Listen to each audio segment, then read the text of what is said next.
हरे Krishna everyone. आज हम श्रीमद् भागवतम के पहले स्कंध के 9वें अध्याय के इस 21वें श्लोक से कथा शुरू करेंगे। तो अब तक की कथा में हमने पढ़ा कि पांडव भीष्म पितामह से मिलने गए हैं और बहुत सारे अन्य ऋषि मुनि भी भीष्म पितामह के दर्शन करने आए हैं, क्योंकि वो अपने जीवन का परित्याग करने वाले हैं। उनको इच्छा मृत्यु का वरदान मिला हुआ था, तो अपनी इच्छा से अब वो मृत्यु को प्राप्त होंगे। तो पांडव उनसे मिलने आए हैं, भगवान कृष्ण भी साथ में है, ऋषि मुनि भी हैं बहुत सारे। युधिष्ठिर महाराज को ये चिंता थी कि महाभारत के युद्ध में जो इतने बड़ा नरसंहार हुआ, इतने लोग मारे गए, उसके लिए वो दोषी है। लेकिन भीष्म पितामह ने उनको बताया कि ये सब काल के कारण हुआ है, काल की गति न्यारी है, काल के ऊपर किसी को भी बस नहीं है। भगवान की योजनाओं को कोई नहीं समझ सकता, शिव जी ब्रह्मा जी जैसे देवता भी नहीं समझ सकते, तो साधारण मनुष्य की बात ही क्या कही जाए।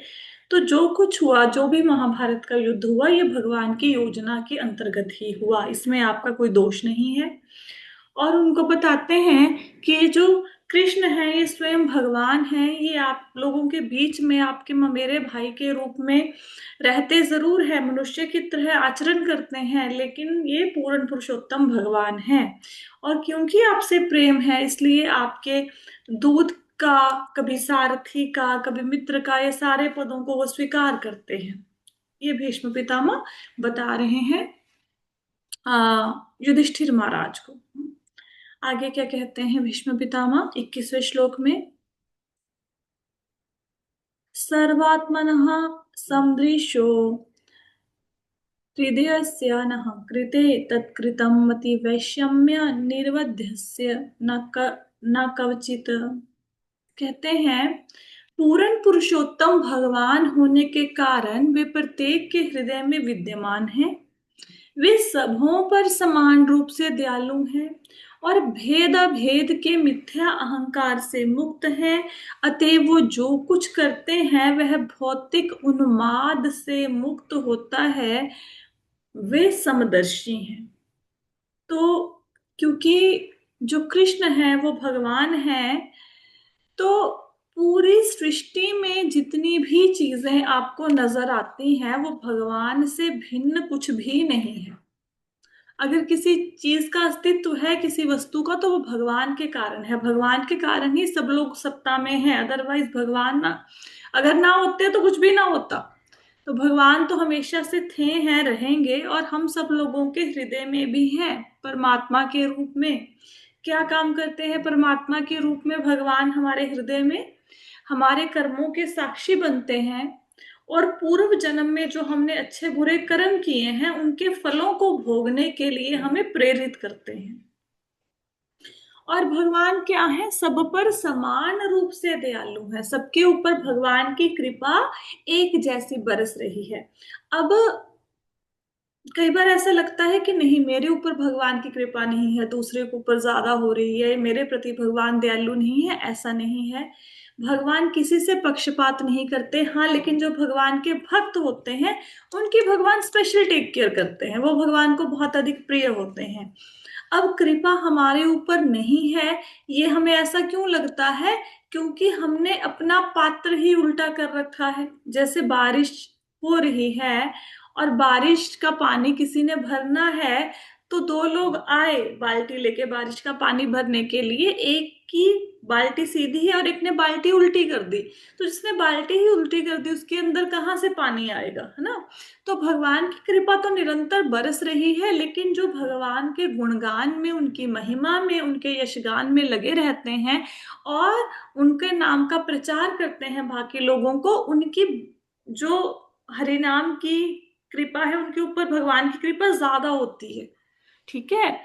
तो जैसे कहते हैं ना, बहती गंगा में हाथ धो लो। मतलब अगर किसी के जीवन में हरि नाम आना है तो वो आ ही जाएगा, आप निमित्त बन जाइए, है ना? अगर अर्जुन युद्ध ना करता फॉर एग्जाम्पल, तो क्या महाभारत का युद्ध नहीं जीतते पांडव? उनकी विजय ना होती? उनकी होती। क्यों? क्योंकि भगवान जब अपना विराट रूप दिखाते हैं, भगवत गीता में 11वें अध्याय में। तो अर्जुन डर जाते हैं विराट रूप को देख के। तो भगवान को पूछते हैं, सामने उनको पता है कृष्ण खड़े हैं लेकिन वो डर जाते हैं, उनसे पूछते हैं आप कौन है, मैं आपको पहचान नहीं पा रहा। तो भगवान कहते हैं मैं काल हूं। क्या करने आए हैं? यहाँ पे सब लोगों का विनाश करने आया हूं। और उनको बताते हैं कि पांडवों के सिवाय जितने भी लोग हैं सब मारे जाएंगे। हम्म। और कहते हैं कि ये जो लोग खड़े हैं ना, भीष्म, द्रोण, जयद्रथ, इन सबको मैंने पहले ही मार दिया है, तुम सिर्फ निमित्त बन जाओ। तो अगर किसी के जीवन में हरिनाम आने का समय हो गया है तो हरिनाम आके ही रहेगा, आप निमित्त बन जाइए। आप भगवान का प्रचार करने के लिए भगवान के इंस्ट्रूमेंट बन जाइए, ताकि हम भगवान के प्रिय भक्तों की श्रेणी में आ जाएं। ठीक है। तो भगवान सबसे सब पर समान रूप से दयालु हैं। जो साधारण मनुष्य होते हैं वो भेद करते हैं, ये मेरा मित्र है, ये शत्रु है ना, ये मेरे से बहुत प्रेम करता है, ये मेरे से द्वेष करता है। भगवान सबके लिए समान है। भगवान अगर सबके लिए समान ना होते तो पूतना राक्षसी जो भगवान को मारने के लिए आई, भगवान उसको माँ के समान पद क्यों देते ना। तो भगवान सबके ऊपर दयालु हैं। और वो जो कुछ करते हैं भौतिक उन्माद से मुक्त होता है।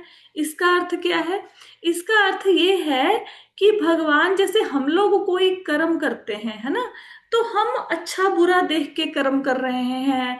या हमें लगता है, जैसे हमें कोई बंदा बोले कि आप ऐसा करो, आप ड्राइवर बन जाओ, हम ड्राइवर बनेंगे, ड्राइवर की नौकरी स्वीकार करेंगे। हमें बोले कोई बंदा माली बन जाओ, है ना, तो हम बनेंगे किसी का, हम बोलेंगे हम ऐसी नौकरियां क्यों करें, ये तो बड़ा निकृष्ट काम है, हम नहीं करेंगे, है ना। हम तो अच्छी व्हाइट कॉलर जॉब करेंगे, ऑफिस में बैठेंगे, ऐसा काम करेंगे। तो भगवान भौतिक उन्माद से मुक्त हैं। वो अर्जुन को इतना प्रेम करते हैं कि अर्जुन के सारथी बनने के पद को भी स्वीकार कर लेते हैं। सारथी means what? Sarathi means chariot driver, है ना। तो भगवान ये उत्कृष्ट और निकृष्ट, ये अच्छा ये बुरा, ये देख के काम करना चाहिए, ये अच्छा है बुरा है, उन चीजों से भगवान मुक्त है।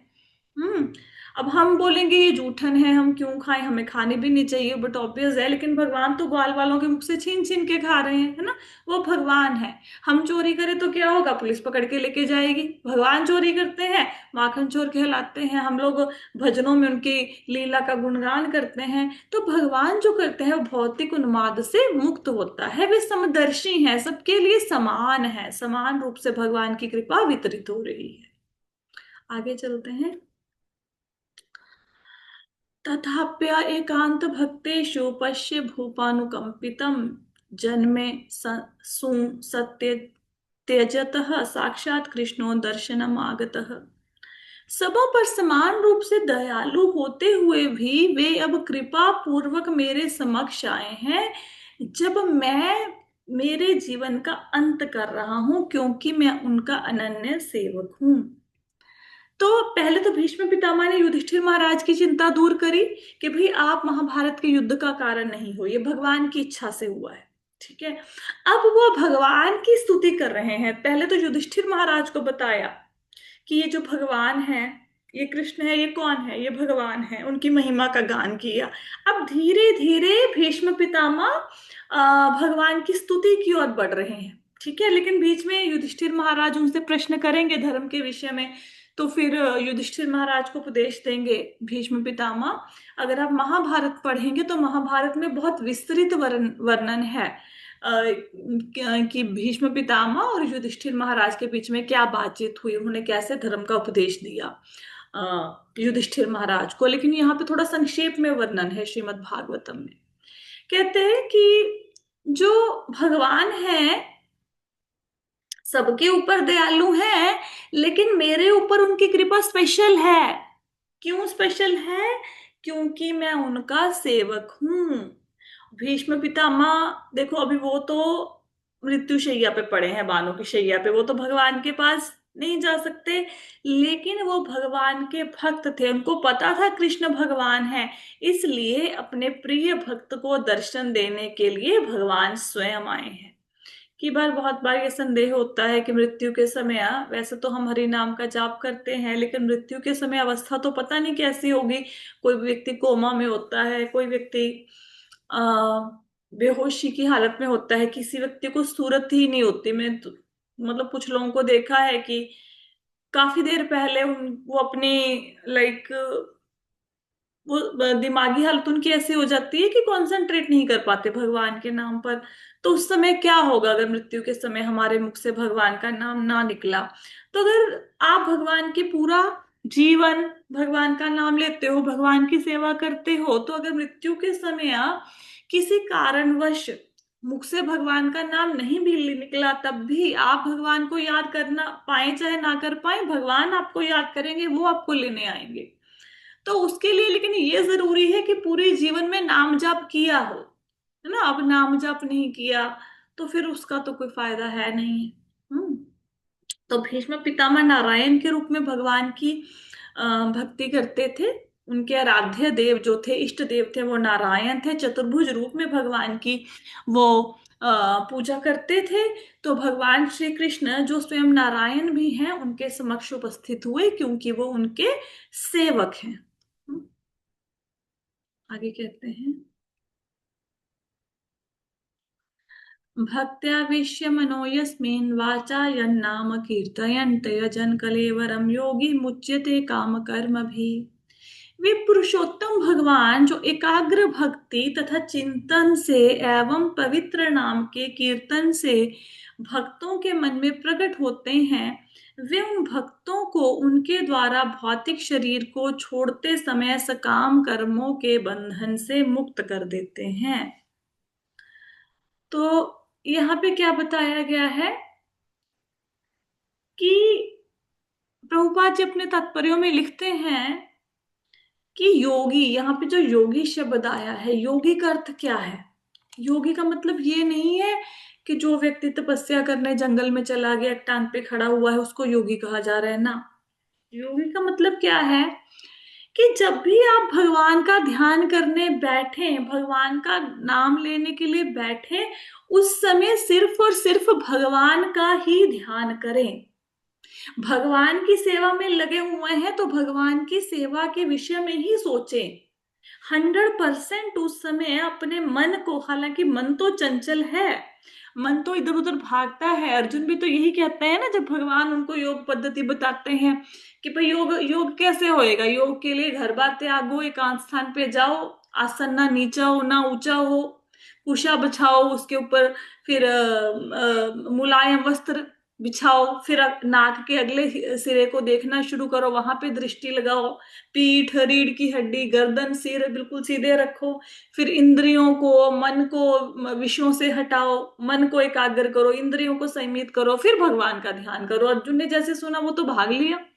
तो मेरे से नहीं हो पाएगा ये तो बहुत ही ज्यादा इम्प्रैक्टिकल है, ये आप जो बोल रहे हो प्रैक्टिकली पॉसिबल नहीं है। तो मन में अपने वाणों से हवा के वेग को रोक सकता हूं, लेकिन मन को नहीं रोक सकता, मन तो बहुत अधिक हठीला है।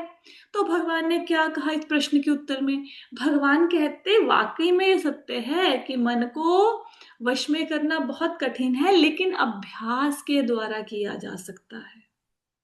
तो प्रैक्टिस करनी पड़ेगी। प्रैक्टिस कैसे करोगे? प्रैक्टिस का मतलब ये है, अभी जब माला भी करते हैं, कुछ भी करते हैं, तो एटलीस्ट इस चीज के प्रति अवेयर हो जाइए कि मेरे मन में विचार चल रहे हैं। अपने विचारों के प्रति अगर आप सजग हो जाएंगे कि मेरे मन में विचार चल रहे हैं, ठीक है, मन जहां जहां पे विचारों के प्रति सजग होंगे, तो मन अगर किसी जगह पे जा रहे हैं, वहां से मन को खींच के लेके आना है। और जो नाम का जाप कर रहे हैं, वो नाम को सुनना है, बस बोलना है और सुनना है, बोलना है और सुनना है। लेकिन कहने में ये बात जितनी सरल लग रही है, प्रैक्टिकली बहुत मुश्किल है, बहुत मुश्किल है। 1-1.5 घंटा सिर्फ जाप करें और सिर्फ भगवान में ही मन हो, ऐसा मुश्किल है। हाँ, ग्रुप चैंटिंग में बहुत बार आपका ध्यान लगेगा, ठीक है, उसमें भक्तों का संग होता है। तो क्या करना चाहिए फिर? ध्यान लगाने के लिए तुलसी महारानी के आगे बैठ के जाप करना चाहिए। मन जहां जहां पे जाए, वहां वहां पे उस चीज से मन को खींच के वापस लेके आओ, पकड़ पकड़ के वापस लेके आओ। जैसे बच्चा है, बिजली के तार को हाथ लगाने के लिए जा रहा है, तो माँ बार बार पकड़ पकड़ के लेके आती है। नाइफ को छेड़ रहा है, चाकू से खेल रहा है, तो माँ बार बार हटाती है। बच्चा फिर जाता है, माँ फिर हटाती है, फिर जाता है, फिर हटाती है। तो मन तो भागेगा, लेकिन प्रयास करो, प्रयास करो। और वो प्रयास कब से शुरू करेंगे? वो प्रयास अभी से शुरू करो। हाँ, अब हम सोचें कि हम 42, 45, 50, 60 के होके हम सोच रहे हैं कि एक दिन आएगा जब भगवान में मन को एकाग्र करने की कोशिश करेंगे, वो दिन कहाँ आएगा? अभी तक नहीं आया। माला करते हुए 4, 5 साल तो हो गए हैं, जितने लोग क्लास अटेंड कर रहे हैं, मेरे ख्याल से 4, 5 इयर्स हो गए होंगे आपको माला करते हुए। तो अब तक मन वश में नहीं आ रहा, तो आगे जाके जब कोशिश ही नहीं कर रहे, फिर आगे कैसे आएगा? तो अभी से कोशिश करनी पड़ेगी ना। तो आप सिर्फ मन को ये समझाओ कि सिर्फ जो नेक्स्ट मन का है उस पे ध्यान रखना है, बस बस एक एक मन का, सिर्फ एक मन का, एक मन के पे ध्यान लगा ले, फिर उसको वो हो गया, फिर बोलो नेक्स्ट मन के पे ध्यान लगा ले। रुक्मणी प्रभु जी तो यही बताते हैं कि ऐसा करो, मन को ये समझाओ बस एक मन का और, बस एक मन का और। ऐसे अगर आप कोशिश करेंगे तो धीरे धीरे, अगर आपका 1.5 घंटे में बिल्कुल माला में मन नहीं लग रहा, तो 1.5 घंटे में एटलीस्ट 10 मिनट माला में मन लगने लग जाएगा।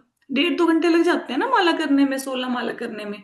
तो धीरे धीरे मन को लगाओ भगवान में, ठीक है, कोशिश कीजिए। तो योग क्या हो गया? योग हो गया भगवान की सेवा में 24 घंटे लगे रहना। तो अब आप बोलोगे माता जी फिर 24 घंटे भगवान की सेवा में लगे रहेंगे तो फिर बाकी घर के काम कब करेंगे? तो घर के काम करते हुए भी जो सबकॉन्शियस माइंड है उसको तो भगवान की सेवा में लगा सकते हैं ना, है ना। हाथों ने रोटी बनानी है, हाथों ने कपड़े धोने हैं, दिमाग ने तो कुछ नहीं करना, दिमाग में तो भगवान के बारे में चिंतन कर सकते हैं, नाम जाप कर सकते हैं। तो प्रभुपाद जी एक बार ना कंस्ट्रक्शन का काम करवा रहे थे मंदिर की। तो कोई व्यक्ति उनसे मिलने आया और उसने बोला कि आप तो हमें कहते हैं हमेशा भगवान का नाम लो, लेकिन इस समय आप तो कंस्ट्रक्शन वर्क करा रहे हो, आप तो भगवान का नाम नहीं ले रहे। तो प्रभुपाद जी ने बोला मेरी पीठ पे कान लगा के सुनो, और सच में उनके अंदर से हरे कृष्ण महामंत्र की आवाज आ रही थी। भगवान के भक्त हुए हैं। आ, क्या नाम था उनका, मैं नाम भूल जाती हूँ, भगवान के बहुत अच्छे भक्त हुए हैं। तो उनकी मृत्यु हुई, कैसे मृत्यु हुई? वो जैसे दीवार बना रहे थे, जैसे वो मजदूरी टाइप का काम करते हैं ना, तो वो दीवार गिर गई, उसके नीचे बहुत सारे मजदूर आके मर गए, तो उनकी भी मृत्यु हो गई। तो नामदेव जी आए, तो नामदेव जी ने देखा कि सामने भगवान, भगवान के सामने बैठ के वो भजन कर रहे थे। नामदेव जी भगवान के भक्त हैं। तो भगवान बड़े उदास। तो उन्होंने पूछा कि भगवान आप इतने उदास क्यों हो? तो भगवान ने कहा कि मेरा एक भक्त था, उसकी इच्छा थी कि उसकी समाधि मेरे विग्रह के सामने की तरफ हो, लेकिन अभी वो उसकी मृत्यु हो गई, तो उसकी समाधि कैसे बनेगी, है ना। तो नामदेव जी कहते कोई बात नहीं, मैं उसकी समाधि बनवाऊंगा, आप बताओ कि कैसे उस भक्त के जो जैसे इतने, मतलब कैसे उस भक्त को मैं पहचानूंगा, कहाँ मिलेगा वो भक्त के अवशेष, कहाँ मिलेंगे जो उसका शरीर है उसके। तो भगवान कहते कि एक दीवार गिरी है, उसके नीचे बहुत सारे भक्त आके मर गए हैं। तो आप क्या करना, आप वहां पे जो हड्डियां होंगी लोगों की, उनको कान से लगा के देखना, और जिस हड्डी में से हरि नाम का कीर्तन हो, तो वो नाम, मतलब वो मेरे भक्त हैं जिनकी मैं बात कर रहा हूँ। तो नामदेव जी ने एक एक जो अस्थि है उनको कान से लगा के देखा, और कुछ अस्थियां ऐसी मिली जहां से हरि नाम का कीर्तन हो रहा था, फिर उनको इकट्ठा किया, फिर उनकी समाधि बनाई। हम्म। तो बहुत सारे ऐसे लोग हैं कि उनके मुख से, उनके माइंड में निरंतर हरि नाम का कीर्तन चल रहा है। वो देखने में आप जैसे ही लगेंगे, देखने में बड़े साधारण से लगेंगे, लेकिन अंदर हमेशा हरि नाम का कीर्तन चलता रहता है। इस स्टेज पे आने की कोशिश कीजिए, कोशिश करनी चाहिए। ऐसा नहीं कि एक दिन में सफलता मिल जाएगी, समय लगेगा, लेकिन आ जाओगे। हम्म। ठीक है। तो कहते, योगी का मतलब समझ आया, जो भगवान की सेवा में 24 घंटे लगे रहते हैं, कैसे लगे रहना है वो आपको पता है कि मन से भगवान का चिंतन करो, और जब भी समय मिले तो फिर पूरी तरह से भगवान के पास बैठ के सेवा करो उनकी, है ना, नहीं तो काम करते करते भी नाम लो। और क्या कहते हैं, हे पुरुषोत्तम भगवान, जो एकाग्र भक्ति, अब एकाग्र भक्ति समझ आया ना, कि अगर भगवान का नाम लेना है तो 100% फिर भगवान में ही ध्यान लगाना है, और चिंतन से भगवान की भक्ति और भगवान के विषय में सोचना। जैसे सपोज आप भगवान के दर्शन करके आए मंदिर में, अब घर आके सोचो कि भगवान कितने सुंदर लग रहे थे, भगवान ने आज कौन से कलर की ड्रेस पहनी थी, राधा रानी ने कौन से कलर की ड्रेस पहनी थी, ये आप सोचो, उस विषय में चिंतन करो, राधा रानी कितना सुंदर लग रही थी, जगन्नाथ जी कितने सुंदर लग रहे थे। तो भगवान के रूप के विषय में सोच सकते हो अगर आपको कुछ नहीं समझ आता तो, ठीक है। जैसे कल भगवान ने कौन सी ड्रेस पहनी थी, ग्रीन कलर की पहनी थी, और राधा रानी जी ने कौन सी पहनी थी, क्रीम कलर की ड्रेस पहनी थी। तो इसको पता होना चाहिए आपको, राइट। चिंतन से एवं पवित्र नाम के कीर्तन से भक्तों के मन में प्रकट होते हैं। अब भगवान भक्तों के मन में कैसे प्रकट होते हैं? नारद मुनि जी क्या कहते हैं कि जैसे ही मैं भगवान का कीर्तन करना शुरू करता हूँ, भगवान मेरे हृदय में प्रकट हो जाते हैं। अब हम सोचते हैं हम भी तो कीर्तन करते हैं, हमारे हृदय में तो प्रकट होते नहीं है, क्योंकि जब हम कीर्तन करते हैं हमारा माइंड 10 जगह पे और भी लगा होता है। अगर हम एकाग्र होकर भगवान का चिंतन करेंगे तो भगवान तो ऐसे हृदय में प्रकट हो जाते हैं जैसे स्क्रीन पर आप टीवी चलाओ तो कोई चैनल स्टार्ट हो जाता है। ठीक है। और जब भगवान के ऐसे भक्त जो भगवान की सेवा में 100% लगे रहते हैं, 100% लगे रहते हैं, भगवान का चिंतन करते हैं, उनके नाम का कीर्तन करते हैं, जब उनकी मृत्यु होती है तो उन्होंने उस जन्म में और उससे पहले वाले जन्मों में जितने भी पाप पुण्य किए हैं, भगवान सबका बैलेंस नील कर देते हैं। अगर भगवान में के धाम में जाना है तो उसके लिए कंडीशन है कि आपको अपने पाप पुण्य को जो बैलेंस है उसको नील करना पड़ेगा, फिर भगवान के धाम में जाएंगे। वो जीरो होता नहीं है। तो ये हम अपने प्रयासों के द्वारा अपने पाप पुण्यों के बैलेंस को जीरो नहीं कर सकते, ये भगवान कर सकते हैं। कैसे करेंगे? अगर हम भगवान की भक्ति करेंगे तो मृत्यु के समय हमारे पाप पुण्य के बैलेंस को क्या कर देंगे? जीरो। हम्म। आगे कहते हैं, सदेव देवो भगवान प्रतीक्षितां कलेवरं यावदिदं हि नौम्यहं प्रसन्नहासारुणलोचनाल् अरुणलोचनोल्लासन् मुखान् भुजो ध्यान पथश्चतुर्भुजः। चतुर्भुज रूप उगते सूर्य की भांति अरुण नेत्रों तथा सुंदर रीति से सजाए मुस्कुराते कमल मुख वाले मेरे भगवान, आप उस क्षण तक यहीं मेरी प्रतीक्षा करें जब तक मैं अपना भौतिक शरीर छोड़ ना दूं। तो जैसे मैंने आपको बताया कि भीष्म पितामह के आराध्य कौन थे? नारायण के रूप में वो भगवान की भक्ति करते थे। हर एक का ना अपना एक मन, मतलब अपना फेवरेट रूप होता है भगवान का। जैसे किसी को भगवान कृष्ण बाल गोपाल के रूप में पसंद है, किसी को 16 साल वाले कृष्णा पसंद है, किसी को नारायण रूप में कृष्णा पसंद है, किसी को विष्णु भगवान पे ध्यान लगाना अच्छा लगता है, किसी की राम जी में बड़ी श्रद्धा है। अब जैसे जिनकी कृष्ण में बड़ी श्रद्धा है ना, आपको कैसे पता लगेगा? अब जिनकी कृष्णा में बहुत प्रेम है, उनके प्रति बहुत आकर्षण है आपका, तो आप एक बात देखना, आप किसी मंदिर में जाओ, किसी गुरुद्वारे में जाओ, गुरुद्वारे में भी जाओगे ना, आपके मुख से पता है क्या निकलेगा? हरे कृष्णा। कहीं पे खड़े हो, अब दुर्गा माता के मंदिर में जाओ, आप सामने खड़े होगे, आपके मुख से निकलेगा हरे कृष्णा। मतलब जो भी जहां भी जाओगे आपके मुख से बाय डिफॉल्ट हरे कृष्णा ही निकलेगा। आपको पता है सामने दुर्गा देवी है, आपको पता है सामने आप गुरुद्वारे में बाबा जी के सामने खड़े हो, आपके मुख से हरे कृष्णा ही निकलेगा। ये भगवान के प्रति आकर्षण होता है ना? तो ऐसा होता है किसी के साथ? मैं आई होप सो कि कभी किसी ने ऐसा अनुभव किया होगा, है ना? तो मेरे साथ तो बहुत जी बार। माता जी, मेरे साथ बहुत बड़ी होता है। हाँ। तो अब बहुत बारी होता है। तो कुछ भी समझ नहीं आता, कुछ पाठ पूजा की विधि समझ नहीं आती, तो बस फिर एक चीज पता है, जब कुछ ना समझ आए हरे कृष्णा कर लो, है ना? गुड। तो फिर भीष्म पितामह ने बोला कि उनके तो कौन है आराध्य देव? चतुर्भुज रूप में जो भगवान है, जिनके हाथ में शंख चक्र गदा और पद्म है। तो उन्होंने अपनी इच्छा व्यक्त करी यहाँ पे, ठीक है, छुपे हुए शब्दों में इच्छा व्यक्त करी कि भगवान देखो, मैं तो चतुर्भुज रूप में आपकी भक्ति करता हूं, तो आप कृपा करके उसी रूप में मेरे सामने आ जाओ। जैसे आपने कथा सुनी होगी ना, एक भक्त थे, उनको लगता था जो परम ब्रह्म है वो उनका रूप कैसा है? गणेश जी जैसा है। तो वो जगन्नाथपुरी में गए वहां पे, तो उनके दर्शन किए जगन्नाथ जी के। तो भक्त ने कहा कि ये परम ब्रह्म नहीं हो सकते। क्यों? क्योंकि परम ब्रह्म तो गणेश जी जैसे दिखते हैं। तो उन्होंने दर्शन किया, फिर वापस आ गए। ठीक है।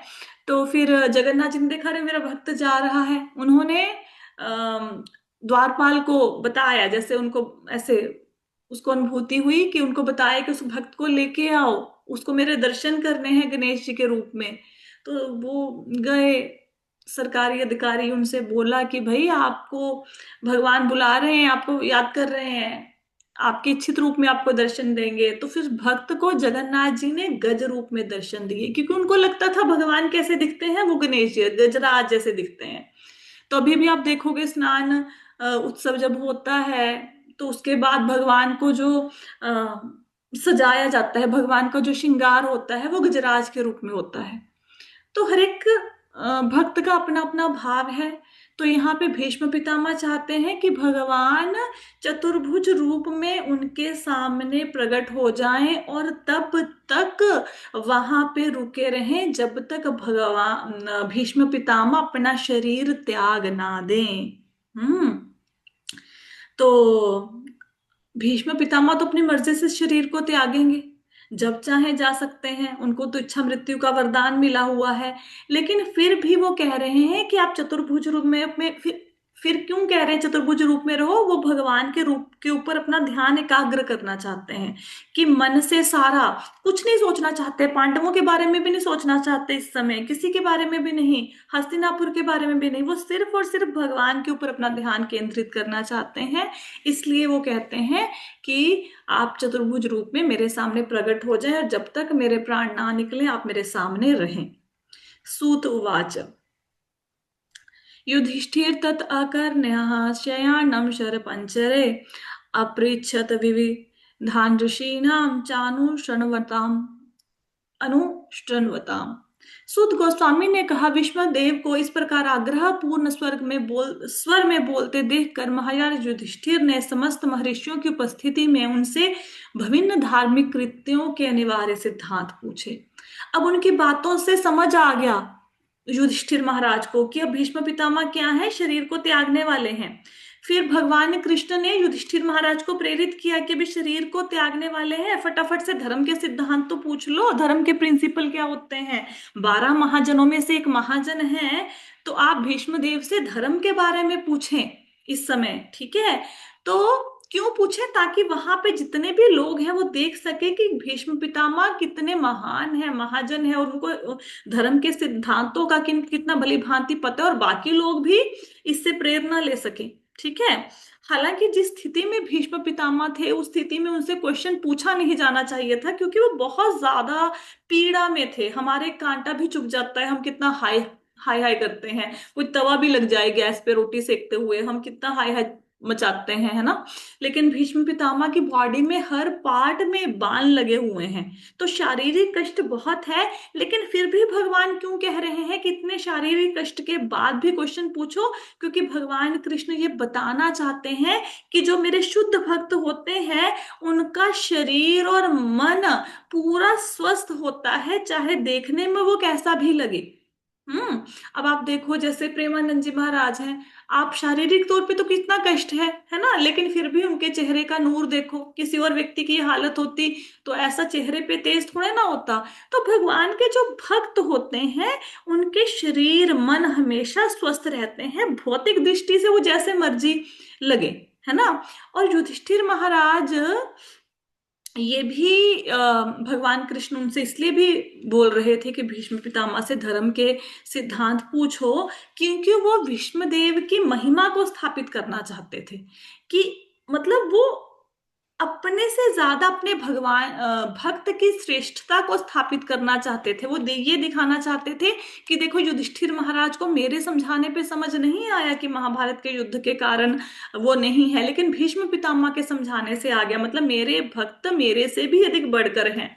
ये दिखाना चाहते थे, उनकी श्रेष्ठता को स्थापित करना चाहते थे, उनकी महिमा को दुनिया को बताना चाहते थे इतने सारे लोगों के सामने। तो इसलिए उन्होंने युधिष्ठिर महाराज को बोला कि भाई जाके इनसे धर्म के सिद्धांतों के बारे में पूछो। तो भगवान कृष्ण यहाँ पे ये बताना चाहते हैं कि जो उनके भक्तों की सेवा है वो उनकी सेवा से भी बढ़कर है। भगवान की अगर कोई सेवा करेगा भगवान प्रसन्न होंगे, लेकिन जो भक्तों की सेवा करता है भगवान उससे अत्यधिक प्रसन्न होते हैं।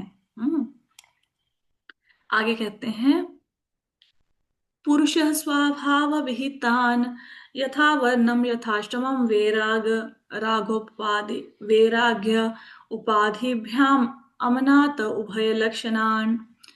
तो कहते हैं, महाराज युधिष्ठिर के पूछे जाने पर भीष्म देव ने सर्वप्रथम व्यक्ति की योग्यताओं के अनुसार जातियों के वर्गीकरण, वर्ण और जीवन के आश्रमों का वर्णन किया। फिर उन्होंने क्रमबद्ध रूप से निवृत्ति और प्रवृत्ति नाम के 2 उपखंडों का वर्णन किया। तो यहाँ पे जब युधिष्ठिर महाराज ने पूछा धर्म के सिद्धांतों के बारे में भीष्म पितामह से, तो सबसे पहले उन्होंने क्या बताया? चातुर्वर्णों के बारे में। ठीक है, चातुर्वर्ण ब्राह्मण क्षत्रिय वैश्य शूद्र। ब्राह्मणों को क्या करना चाहिए, वैश्यों को, शूद्रों को, और क्षत्रियों।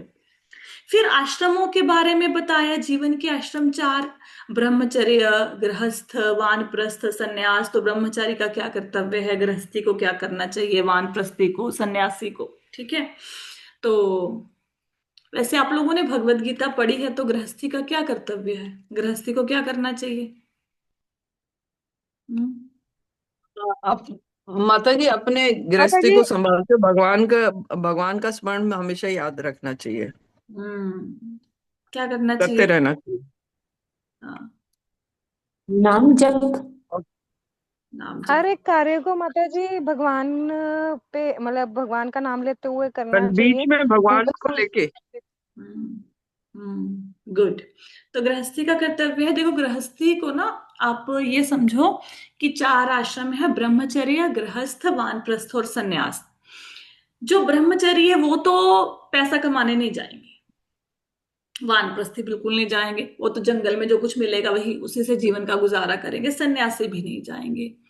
तो गृहस्थी का कर्तव्य है इन तीनों, जो ब्रह्मचरी, वानप्रस्थी और ये जो सन्यासी हैं, इसका उत्तरदायित्व गृहस्थी के ऊपर है। तो गृहस्थी को सबसे इंपॉर्टेंट है, दान जरूर करना चाहिए। ठीक है, हाँ हरित माता जी, तो दान का। करना ही है। ठीक है, तो ये तो करना है गृहस्थाश्रम में, लेकिन दान की बहुत अधिक महत्व है, क्योंकि गृहस्थ के ऊपर रिस्पॉन्सिबिलिटी है तीनों आश्रमों की।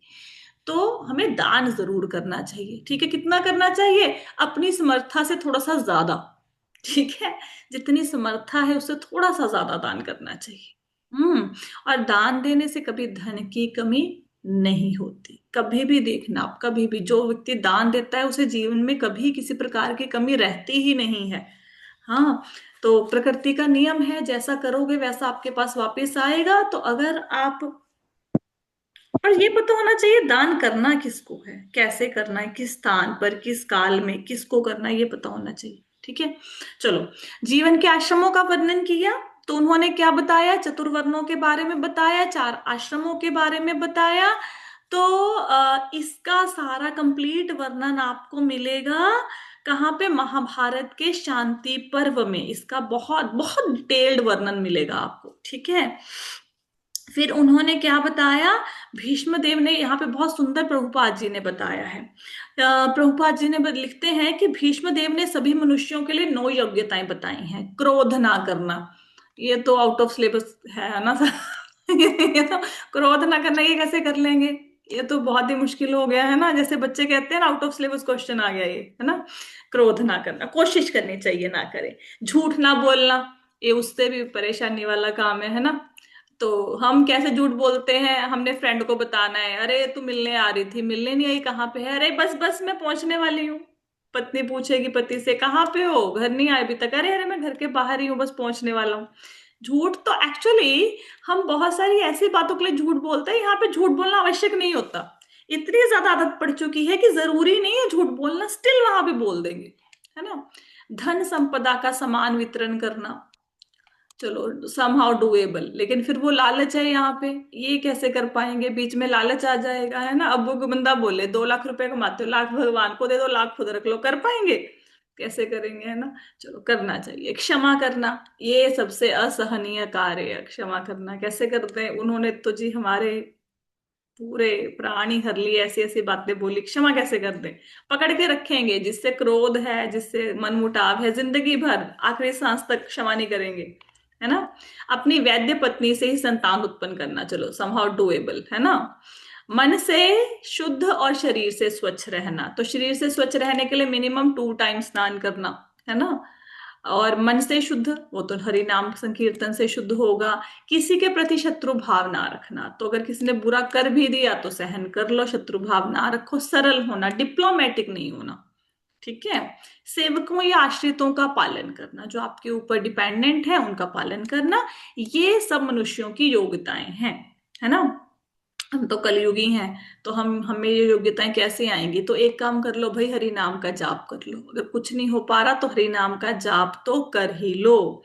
तो कहते अगर ये बेसिक्स है, इसके बिना मनुष्य को सिविलाइज नहीं कहा जा सकता, है ना। तो ये तो बेसिक है, जैसे किसी ने स्कूल में एडमिशन लेनी है तो बेसिक बेसिक चीज होती है ना, कि बेसिक इतने नंबर तो होने चाहिए। कॉलेज में एडमिशन ले लेंगे तो बेसिक योग्यताएं हैं ये। ठीक है। तो ये भीष्म पितामह ने बताए, श्लोक के ऊपर और थोड़ी सी चर्चा कर लेंगे। ठीक है, अच्छा श्लोक है, कल फिर से इस श्लोक को बोलेंगे, इस पे चर्चा करेंगे। तो 25 तक आज हमने श्लोक का कंप्लीट किया है। किसी का कोई प्रश्न है? नहीं है? ठीक है, तो यहाँ पे हम सेशन को विश्राम देते हैं। श्रीमद् भागवतम की जय। श्रील प्रभुपाद की जय। हरे कृष्ण।